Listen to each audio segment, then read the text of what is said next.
What happens when a single act of courage exposes decades of hidden truths? When the very person society deemed disposable becomes the one who saves everything that matters? This is the story of how one flood didn't just wash away a plantation, it revealed the true foundation upon which an entire world was built. Subscribe to our channel for more incredible true stories that will change how you see history. The morning of September 15, 1847, dawned deceptively calm over Riverside Plantation in rural Georgia. The cotton fields stretched endlessly under a pale sky, and the morning mist clung to the Chattahoochee River like a gentle embrace. But nature, as Thomas Jefferson once wrote, is never as peaceful as it appears. Samuel, a 28-year-old enslaved man, had been awake since before dawn. His calloused hands moved methodically as he repaired a broken fence post near the main house. 3 days of relentless rain had softened the earth, and the river had been rising steadily. But no one, not Master Harrison, not the overseer, not even the oldest field hands, could have predicted what was coming. Samuel's powerful frame bore the scars of 15 years of plantation labor, but his spirit remained unbroken. His father had been a blacksmith before being sold away when Samuel was just 10, and he had passed down not just his physical strength, but also his unwavering sense of dignity. "Remember, son," his father had whispered during their last embrace, "they can own your body, but your soul belongs to God alone." The fence post Samuel was repairing had been damaged by Jupiter, Master Harrison's prized stallion, who had grown increasingly agitated over the past few days. Animals often sensed natural disasters before humans, and Jupiter's restlessness should have been a warning. But the white inhabitants of Riverside Plantation had long ago stopped paying attention to such signs, believing their mastery over the land made them immune to its whims. "Samuel!" The sharp voice of Overseer Mitchell cut through the humid air. "Master Harrison wants you to secure the livestock. River's getting mighty high." Mitchell was a thin, cruel man from North Carolina who had arrived at Riverside 2 years earlier with a reputation for breaking rebellious slaves. He carried a leather whip coiled at his belt and used it liberally, believing that fear was the only effective tool for managing enslaved labor. His pale eyes held a constant malice that made even the most compliant workers nervous. Samuel nodded silently, his dark eyes scanning the swollen waters in the distance. He had lived on this plantation for 15 years, brought here as a boy of 13 after his mother died of fever in the cramped slave quarters of a tobacco farm in Virginia. He knew every inch of this land, every mood of the river, every sound the wind made through the ancient oak trees that bordered the property. And today, something felt different, a tension in the air that spoke of approaching catastrophe. Inside the grand white mansion, Miss Catherine Harrison, the master's 19-year-old daughter, sat by her bedroom window, watching the rain begin to fall again. She was a delicate young woman with auburn hair and green eyes, educated in Charleston at one of the finest finishing schools in the South. Unlike many of her peers, Catherine had always felt uncomfortable with the harsh realities of plantation life, though she'd never dared voice such thoughts aloud. Her education had exposed her to literature and philosophy that occasionally contradicted the social order she'd been born into. She had read Harriet Martineau's writings on slavery and found herself troubled by the contradictions between Christian teachings about human dignity and the reality of owning other human beings. But such thoughts were dangerous for a young Southern woman, and she kept them locked away in the privacy of her own mind. "Catherine, dear, come away from that window," called her mother, Mrs. Eleanor Harrison, from the hallway. "The weather is dreadful, and you'll catch your death." Mrs. Harrison was a woman shaped by the expectations of her class and time. Born into Charleston society, she had married William Harrison when she was just 17, moving to this remote plantation with romantic notions about rural life that had long since been tempered by reality. She managed the household with an iron fist wrapped in velvet gloves, maintaining the elaborate social rituals that separated the plantation elite from both poor whites and enslaved blacks. But Catherine remained transfixed by the scene outside. She could see Samuel working near the stables, his movements efficient despite the worsening conditions. She had noticed him before, not in any improper way, but because he carried himself differently than the other enslaved people. There was a quiet dignity in his bearing that even the cruelest treatment couldn't break. She had once seen him comfort a child who had been separated from her mother during a slave auction, his gentle words and protective presence offering solace in a moment of unimaginable trauma. By noon, the rain had transformed from a steady drizzle to a torrential downpour. The river, normally a peaceful boundary of the plantation, had become a roaring beast, its muddy waters climbing higher with each passing hour. The sound was ominous, a deep, rumbling growl that seemed to emanate from the earth itself. Master William Harrison, a stern man in his 50s, stood on the front porch with his guest, Colonel James Whitmore, who had arrived the previous evening for a business discussion about cotton prices. Harrison was a third-generation plantation owner, inheriting Riverside from his father, along with its 200 enslaved workers, and 3 acres of prime cotton land. He prided himself on being a benevolent master, providing adequate food and shelter while maintaining strict discipline. "Never seen it this bad," Harrison muttered, his usual confidence shaken. "Been here 23 years, and the river's never come this close to the house." Colonel Whitmore, a heavy-set man with graying whiskers and holdings in Alabama, squinted through the rain. His own plantation had been devastated by flooding 2 years earlier, an experience that had cost him nearly half his enslaved workforce and left him deeply in debt. "Perhaps we should consider moving to higher ground, William. My plantation in Alabama flooded 2 years back. Lost everything, crops, livestock, even some of the quarters. Took me 2 years to recover financially." But Harrison's pride wouldn't allow such a retreat. The mansion had been built by his grandfather in 1805, its imposing columns and wraparound porches designed to project power and permanence. "This house has stood for 40 years. It'll take more than a little water to move a Harrison." Meanwhile, in the slave quarters, families huddled together as water began seeping under their doors. The quarters consisted of 20 small cabins arranged in 2 rows, each housing multiple families in cramped conditions. The buildings were poorly constructed, with gaps in the walls that let in wind and rain even during normal weather. Old Moses, the eldest among them at 72, shook his head grimly. Moses had been born into slavery in South Carolina and had survived the Middle Passage in his mother's womb. He had seen hurricanes, floods, droughts, and human cruelty that would break lesser spirits, but he had also witnessed moments of unexpected grace and humanity. "This ain't natural," he whispered to Sarah, Samuel's closest friend among the enslaved community. "River's angry about something." Sarah, a woman of 35 who worked in the main house as a seamstress and occasional cook, glanced toward the mansion. She had been born on the plantation and had watched Samuel grow from a frightened boy into a man of remarkable character. "Samuel's still out there trying to save their animals while our own children got wet feet." As if summoned by her words, Samuel appeared in the doorway, soaked to the bone but carrying little Emma, a 5-year-old girl whose cabin had begun flooding. Emma's mother had died in childbirth, and the community had collectively raised her, but Samuel had always shown her special attention, perhaps seeing in her something of the sister he had lost to disease years earlier. "Everyone needs to move to the main house," he announced, his voice calm but urgent. "The quarters won't hold much longer." It was an unprecedented suggestion. Enslaved people entering the main house except for work was strictly forbidden by both law and custom. The mansion was a sacred space of white privilege, its very architecture designed to reinforce social hierarchies. But as another crash of thunder shook the earth and the water rose visibly higher, even the most rigid social boundaries began to seem less important than survival. By 3 o'clock, the impossible was happening. The Chattahoochee River had burst its banks completely, and water was rushing across the plantation grounds like a brown, debris-filled ocean. Furniture, fence posts, and entire sections of buildings floated past the main house windows. The carefully maintained gardens that Mrs. Harrison had tended for 20 years disappeared under the muddy torrent. Samuel stood in the mansion's kitchen, where Mrs. Harrison had reluctantly allowed the enslaved families to take shelter. The kitchen was a large room with a massive fireplace and heavy wooden tables, normally the domain of Aunt Bessie, the elderly cook who had served the Harrison family for 3 decades. Now it was crowded with frightened families, their few possessions clutched in their arms.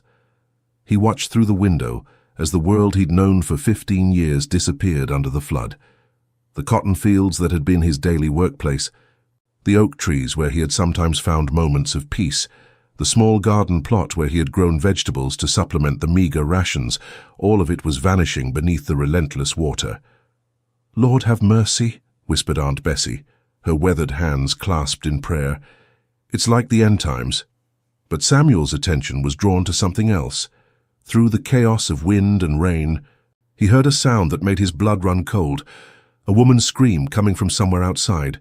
It was high-pitched and desperate, cutting through the roar of the storm like a knife. He rushed to the front window and saw the unthinkable. Miss Catherine was in the water. She had been on the second-floor balcony when a massive section of the house's east wing collapsed, taking part of the balcony with it. The impact had thrown her into the churning flood, and now she was being swept away by the violent current, her white dress a stark contrast against the muddy torrent. Her arms flailed desperately as she tried to stay afloat, but the weight of her waterlogged clothing was pulling her down. "Miss Catherine!" Mrs. Harrison's anguished cry echoed through the house as she appeared at the window. "Someone help her, please!" Master Harrison and Colonel Whitmore stood frozen, the reality of the situation overwhelming them. The current was too strong, the debris too dangerous. Broken lumber, uprooted trees, and pieces of destroyed buildings created a deadly obstacle course in the rushing water. It would be suicide to attempt a rescue, but Samuel was already moving. Without a word, without hesitation, he pushed past the shocked white faces and ran toward the front door. Behind him, he heard Overseer Mitchell shout, "Boy, you get back here! That's not your concern!" Samuel didn't stop. He couldn't stop. In that moment, something deeper than fear, deeper than the conditioning of years of oppression, drove him forward. He saw not a white woman or a master's daughter. He saw a human being in mortal danger, and every instinct in his body demanded that he act. The front door slammed behind him as he plunged into the storm, leaving behind the safety of the house and entering a world transformed by nature's fury. The moment Samuel stepped outside, the full fury of the flood hit him like a physical blow. The wind drove rain into his face with stinging force, and the water around the house was already knee-deep and rising fast. Debris, broken lumber, household items, even a chicken coop, swept past him in the churning current. The familiar landscape of Riverside Plantation had been transformed into an alien world of brown water and floating wreckage. But his eyes remained fixed on the white dress, bobbing desperately in the distance. Catherine was perhaps 50 yards away, being carried toward a cluster of fallen trees that could either save her or trap her beneath the surface forever. The current was moving faster than a man could run, and with each passing second, she was being swept further from safety.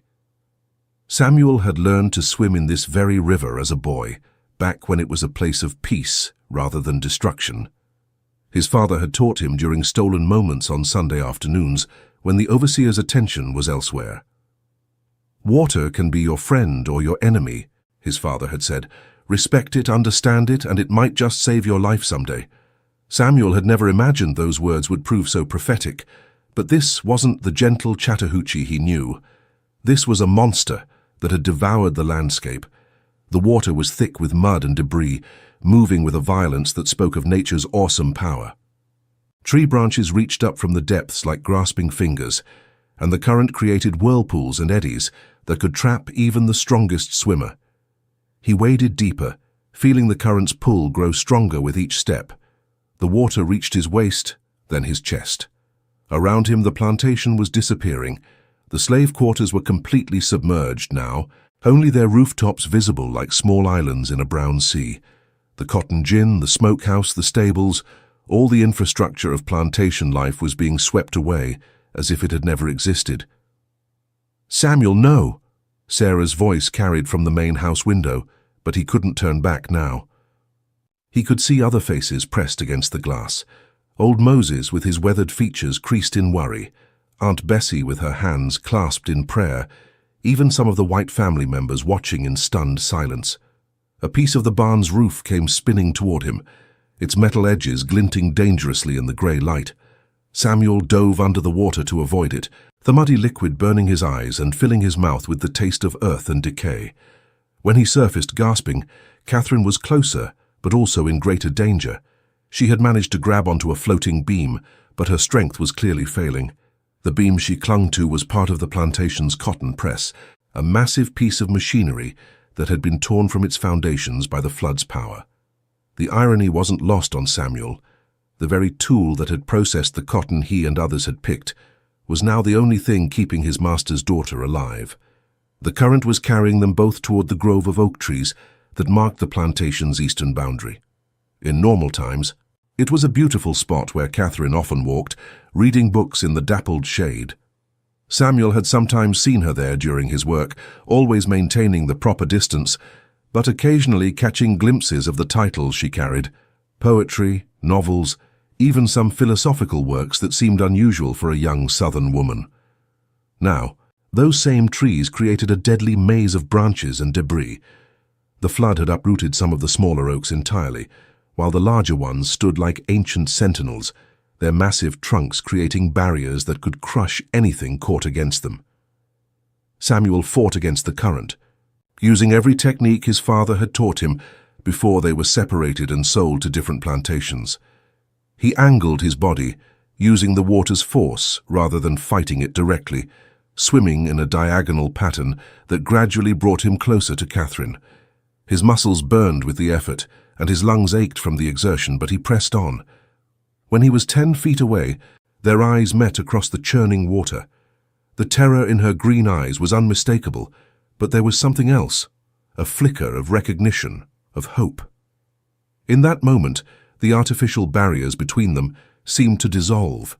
She wasn't the master's daughter, and he wasn't a slave. They were simply two human beings fighting for survival in the face of nature's wrath.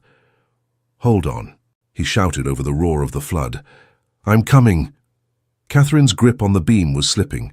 Her heavy dress, soaked with water, was pulling her down like an anchor. The elaborate corset and multiple petticoats that marked her status as a lady had become instruments of potential death.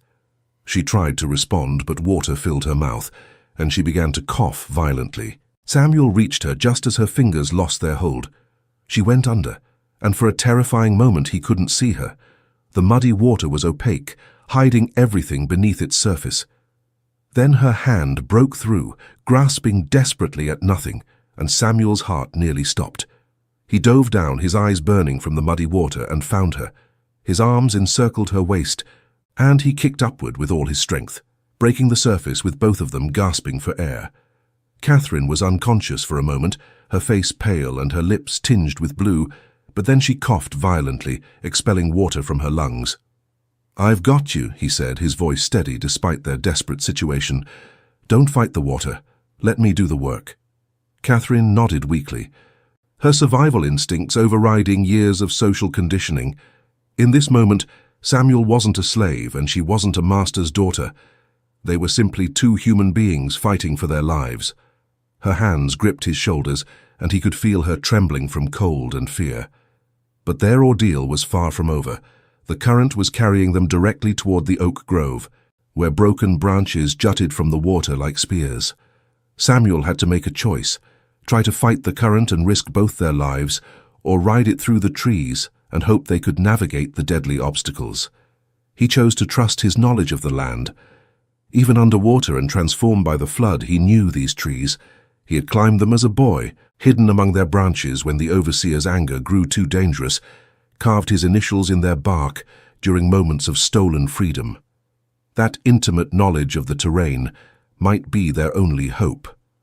The first massive oak loomed before them, its trunk easily 6 feet in diameter. Samuel could see the current would carry them directly into it unless he acted quickly. He adjusted their position, using Catherine's body as a counterweight, and managed to catch a submerged branch that swung them around the tree's base. "Take a deep breath," he told Catherine. "We're going under." They plunged beneath the surface, just as a massive branch swept over their heads. Samuel navigated by feel and memory, pulling Catherine through the submerged maze. His lungs burned, and he could feel her struggling against panic, but he held her tight and kept moving. The water was darker here, filtered through the canopy of leaves and branches, and the current created treacherous eddies that could trap them. A sharp pain shot through Samuel's shoulder, as a broken branch scraped against him, tearing his shirt and leaving a bloody gash. But he didn't let go of Catherine, didn't slow his desperate progress through the underwater forest. He could feel her body going limp in his arms and knew she was running out of air. When they surfaced on the far side of the grove, both were exhausted, but they were alive. The current had carried them nearly a quarter-mile from the main house, but it had also deposited them in shallower water near what had once been the plantation's vegetable garden. Samuel's feet found purchase on the muddy ground, and he was able to stand, still supporting Catherine. She was conscious but weak, her face pale and her breathing labored. Her elaborate hairstyle had come undone, and her auburn hair hung in wet tangles around her shoulders. The fine dress that had marked her status was now torn and stained with mud, making her look more like a refugee than a plantation mistress. "Can you walk?" he asked, his voice hoarse from the effort. She tried to nod, but her legs buckled. The ordeal had drained her strength completely, and the cold water had left her shivering uncontrollably. Without hesitation, Samuel lifted her in his arms, carrying her toward higher ground. Behind them, the main house was barely visible through the rain, but he could see figures gathered at the windows. As they reached the small hill where the plantation's chapel stood, one of the few buildings still above water, Catherine spoke for the first time since the rescue. "Why?" she whispered, her voice barely audible over the storm. "Why did you risk your life for me?" Samuel paused, looking down at the young woman in his arms. How could he explain that in the moment he saw her in danger, all the artificial barriers between them had simply ceased to exist? How could he tell her that his mother had taught him that every life had value, even when the world insisted otherwise? "Because it was right," he said simply. They took shelter in the chapel, a small wooden building that had somehow withstood the flood's initial assault. The chapel was a simple structure, built by the enslaved community themselves under the supervision of a traveling preacher. It served both the white and black populations of the plantation, though at different times and with different messages about their respective places in God's plan. Samuel set Catherine down gently on one of the rough wooden pews and found some dry cloth from the altar to help warm her. The chapel was sparse but clean, with a simple wooden cross hanging above the pulpit and a few worn Bibles on a small table. Sunlight filtered through the single stained glass window, a gift from Mrs. Harrison, casting colored patterns on the floor. Outside, the storm continued to rage, but inside the chapel, something profound was happening. For the first time in their lives, Samuel and Catherine were speaking as equals, the artificial hierarchy of their world temporarily washed away by the flood. "I don't even know your full name," Catherine said, her voice stronger now. "Samuel Washington," he replied. "My mother named me after the first president, though I don't reckon he would have approved." Catherine managed a weak smile. "Samuel Washington, I've seen you working around the plantation. You're different from the others." "Different how?" "You carry yourself like you know your own worth." It was a dangerous thing for her to say, and they both knew it. In their world, an enslaved person who knew their worth was considered a threat to the social order. But in this small chapel, with the world literally washing away outside, old rules seemed less important than honest conversation. "My mother taught me that," Samuel said, "before she died. She said no man could take away what God put inside you, no matter what they did to your body." Catherine was quiet for a long moment, processing this glimpse into a world she had never truly considered. "I've never thought about. I've never considered what it must be like." "To be owned?" Samuel finished gently. She nodded, tears mixing with the rainwater on her cheeks. "I'm sorry, I know that's not enough, but I'm sorry." It was the first time anyone from the Harrison family had ever apologized to him for anything. Samuel didn't know how to respond, so he simply nodded. The moment hung between them, heavy with the weight of unspoken truths and the possibility of something new. Outside, the storm was beginning to weaken, but both of them knew that when they returned to the main house, everything would change. The question was, how? As the storm finally began to subside near evening, Samuel and Catherine made their way back toward the main house. The landscape they traversed was unrecognizable, a muddy wasteland dotted with debris and the skeletal remains of buildings. The cotton fields that had been the plantation's pride were now a brown lake stretching to the horizon, with only the tops of fence posts visible like grave markers in a flooded cemetery. The journey back was treacherous. Samuel supported Catherine as they navigated around sinkholes and debris fields, their progress slow and careful. The water had receded enough to reveal the full extent of the devastation: overturned carriages, scattered farm equipment, and the bodies of livestock that hadn't escaped the flood's fury. The smell of mud and decay hung heavy in the air. When they appeared on the front porch, both muddy and exhausted, the reaction was immediate and complex. Mrs. Harrison rushed to embrace her daughter, tears streaming down her face, while Master Harrison stood frozen, his expression unreadable. The other enslaved families who had taken shelter in the house pressed against the windows, their faces showing a mixture of relief and apprehension. "Catherine! Oh, my dear girl, we thought we'd lost you," Mrs. Harrison sobbed, holding her daughter tight. Her elaborate dress was stained with tears and worry, and her usually perfect hair hung in disheveled strands around her face. But it was Colonel Whitmore who voiced what everyone was thinking. "Good God, William, that boy saved your daughter's life." The word boy hung in the air like a challenge. Samuel, standing quietly to the side, was clearly a man, 28 years old, powerfully built, and possessing a dignity that the day's events had only magnified. Yet the social conventions of their world demanded he be diminished, made smaller, kept in his place. Overseer Mitchell, his face red with anger and confusion, stepped forward. His authority had been undermined by the day's events, and he was desperate to reassert control. "Samuel, you had no business leaving your post. You could have been killed, and then where would we be? Down a good worker for nothing." "For nothing?" The voice that spoke was Catherine's, and it carried a strength that surprised everyone, including herself. "He saved my life, Mr. Mitchell. How is that nothing?" An uncomfortable silence fell over the group. In the slave quarters, families were emerging from the main house, assessing the damage to their homes. They had witnessed the rescue through the windows, and word was spreading quickly through their community. Samuel's heroic act was being discussed in hushed tones, with some seeing it as an inspiration and others as a dangerous precedent. Old Moses approached slowly, his weathered face showing a mixture of pride and concern. He had lived through enough to know that heroic acts by enslaved people often brought unwanted attention and harsh consequences. "Samuel," he said quietly, "you did a brave thing today. But brave things can be dangerous for folks like us." Samuel understood the warning. In their world, enslaved people who stood out, who demonstrated capabilities that challenged the established order, often faced harsh consequences. Rebellious slaves were sold away from their families, whipped into submission, or worse. But as he looked at the faces around him, some grateful, some confused, some openly hostile, he realized that something fundamental had shifted. Master Harrison finally found his voice. "Samuel," he said, his tone carefully controlled, You did well today, I won't forget it."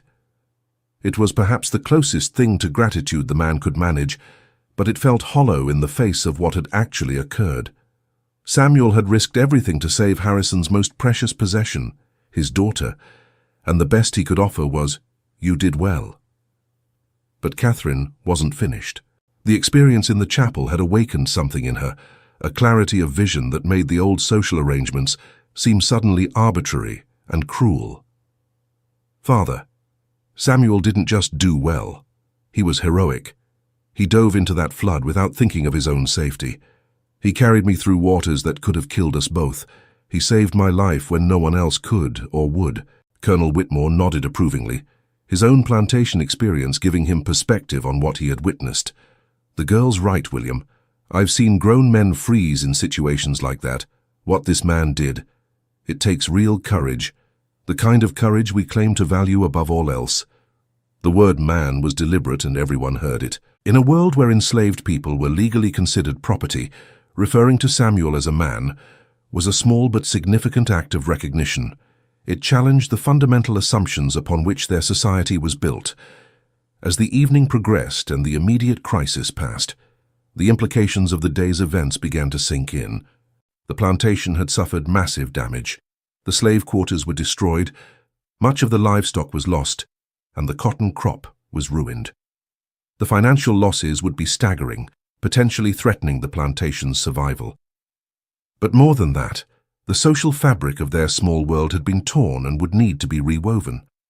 In the kitchen, where the enslaved families were preparing a meal from whatever supplies remained dry, the conversation was intense and fraught with uncertainty.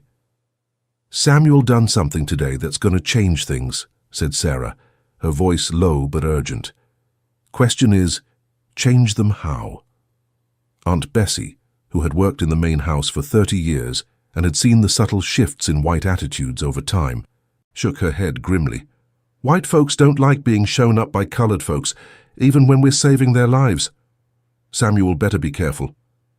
But Emma, the little girl Samuel had carried to safety earlier, looked up from where she was helping sort vegetables.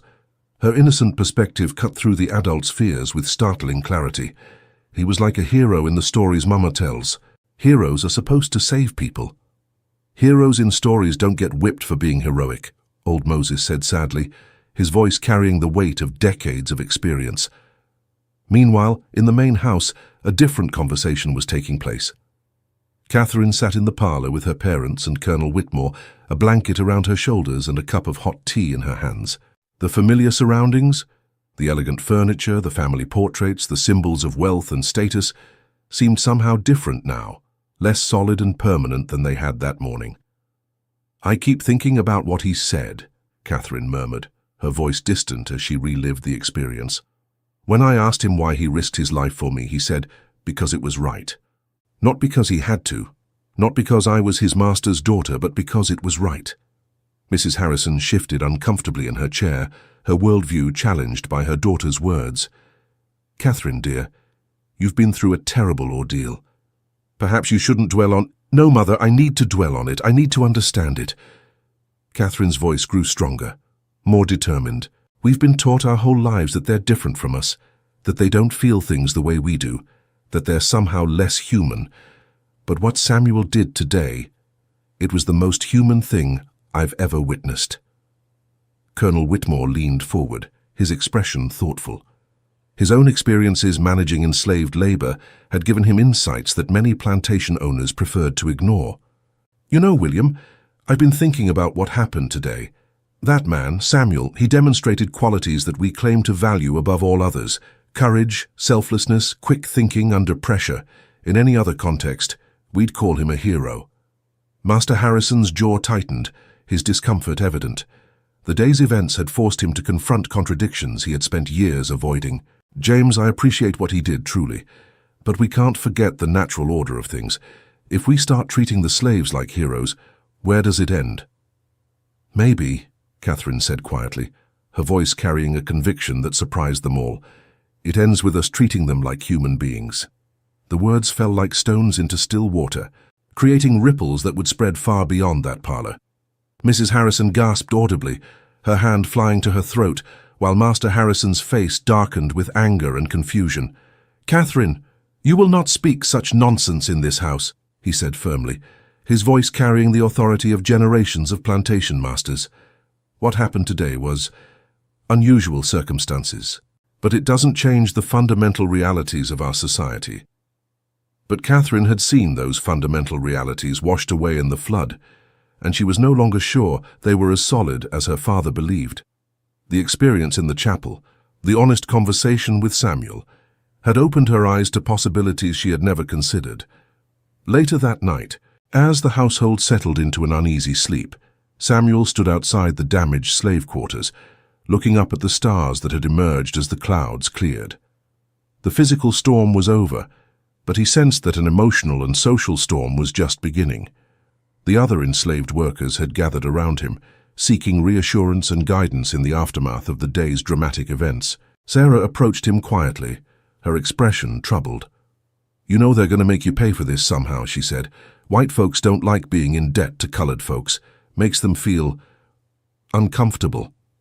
Samuel nodded, understanding the truth in her words. "I know, but I couldn't let her drown, Sarah. I just couldn't." "I know you couldn't. That's what makes you who you are. But it's also what makes you dangerous to them." As if to prove her point, Overseer Mitchell emerged from the shadows, his face hard in the moonlight. His authority had been challenged by the day's events, and he was determined to reassert control before things spiraled further out of hand. "Samuel," he said, his voice cold and threatening, "tomorrow we start rebuilding, and things are going to go back to the way they were before. You understand me?" Samuel met his gaze steadily, his own dignity undiminished by the threat. "I understand what you're saying, Mr. Mitchell." "Good, because heroes don't pick cotton, and cotton is what keeps this plantation running. Don't let today's, incident give you ideas above your station." But as Mitchell walked away, Samuel realized that something inside him had changed during those moments in the flood. He had seen himself reflected in Catherine's eyes, not as property, but as a person. He had felt his own power, his own worth, his own capacity for choice. The artificial barriers that had seemed so solid and permanent had proven to be surprisingly fragile when challenged by genuine human need. And once a man has seen himself clearly, it becomes very difficult to pretend to be invisible again. The flood had indeed washed away more than buildings and crops. It had exposed the human foundations upon which their entire world rested, and revealed that those foundations were far more complex and fragile than anyone had imagined. 3 weeks after the flood, Riverside Plantation was slowly rebuilding, but the changes went far deeper than new structures and replanted fields. The social earthquake that began with Samuel's rescue of Catherine continued to send aftershocks through every aspect of plantation life, creating tensions and possibilities that no one had anticipated. The most visible change was in Catherine herself. The young woman who had returned from Charleston with romantic notions about plantation life had been replaced by someone who asked uncomfortable questions and challenged long-held assumptions. Her near-death experience and subsequent conversation with Samuel in the chapel had fundamentally altered her understanding of the world around her. "Father, I want to learn to read and write properly," she announced one morning at breakfast, her voice steady despite the revolutionary nature of her request, "and I want to teach the children in the quarters." Master Harrison nearly choked on his coffee, the cup clattering against the saucer as he set it down with shaking hands. "Catherine, that's illegal. Teaching slaves to read is against the law in Georgia. We could face serious legal consequences." "Then perhaps the law is wrong," she replied calmly, her green eyes meeting his with unwavering determination. The silence that followed was deafening. Mrs. Harrison looked as though she might faint, her face pale and her breathing shallow. Colonel Whitmore, who had extended his stay to help with reconstruction and had become something of a confidant to the family, raised his eyebrows in surprise but said nothing. "Catherine," her mother said weakly, her voice barely above a whisper, "you can't possibly mean that, to question the law, to suggest that our entire social order is wrong. It's unthinkable." "I mean exactly that. Samuel saved my life, Mother. He carried me through that flood with more courage and compassion than I've ever seen from any man, white or black. And yet we treat him like he's somehow less than human. How is that right? How is that Christian?" The religious argument was particularly pointed. The Harrison family prided themselves on their Christian faith, attending services every Sunday and supporting missionary work among the heathen populations of Africa. Yet they seemed unable to see the contradiction between their religious beliefs and their treatment of the enslaved people who worked their land. Master Harrison's face was growing red, his anger building like steam in a kettle. "Catherine, you will not speak of such things again. What happened during the flood was an aberration.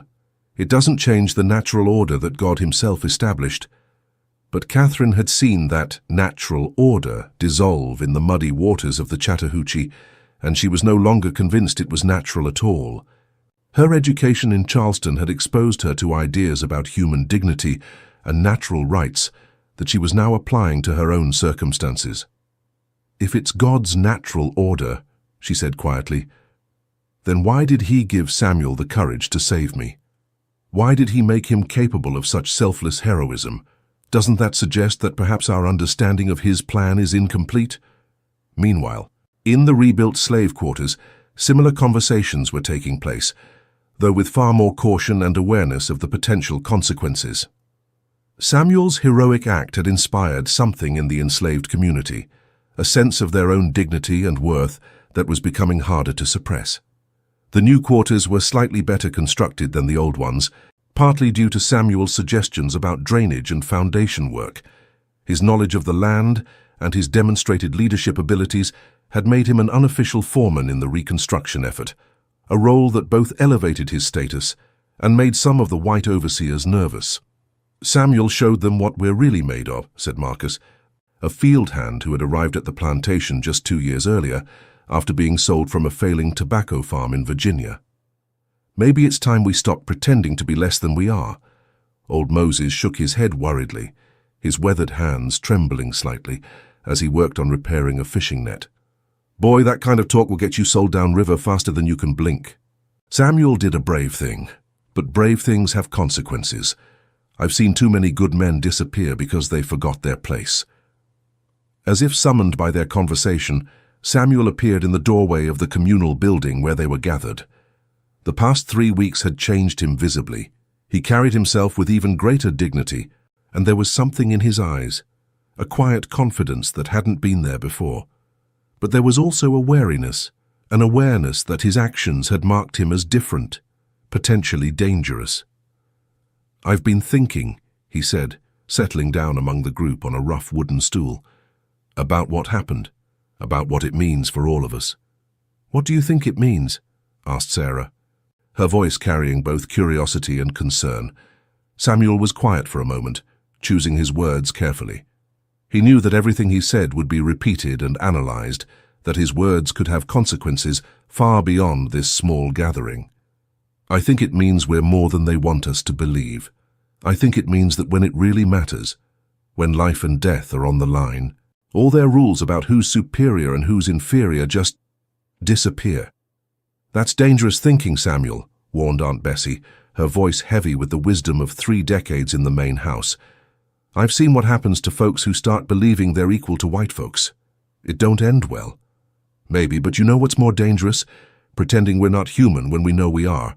Pretending we don't have feelings, thoughts, dreams, just like they do." His words carried weight because of what he had done. Samuel hadn't just talked about dignity and worth. He had demonstrated them in the most dramatic way possible. His actions had forced everyone, black and white, to confront uncomfortable truths about the nature of humanity and the artificial barriers that divided people. The impact of his actions was being felt beyond the plantation as well. Word of the rescue had spread throughout the county, carried by Colonel Whitmore and other visitors who had witnessed the event. The story was being told and retold, each version slightly different, but all centering on the same remarkable fact: an enslaved man had risked his life to save his master's daughter. Some white listeners were inspired by the tale. Seeing in it proof of the loyalty and devotion they liked to believe their slaves felt for them. They used the story to justify their paternalistic view of slavery, arguing that it demonstrated the mutual affection between masters and slaves. Others were disturbed by it, recognizing that Samuel's actions suggested capabilities and moral reasoning that challenged their justifications for slavery. If enslaved people were capable of such heroism, such selfless courage, then how could they be considered inferior beings suited only for bondage? But perhaps the most significant reaction came from the enslaved communities throughout the region. For them, Samuel's story became something more than an inspiring tale. It became a symbol of their own hidden strength and dignity, proof that they were capable of greatness despite the circumstances of their bondage. 2 months after the flood, the changes at Riverside Plantation had become impossible to ignore. Catherine had indeed begun teaching some of the children to read, despite her father's objections. She did it secretly, meeting with them in the rebuilt chapel on Sunday afternoons when the white family attended services in town. The lessons were simple but revolutionary. Catherine taught the children to recognize letters, to sound out words, to understand that the marks on paper could convey meaning and ideas. For children who had been told they were incapable of learning, these lessons were transformative.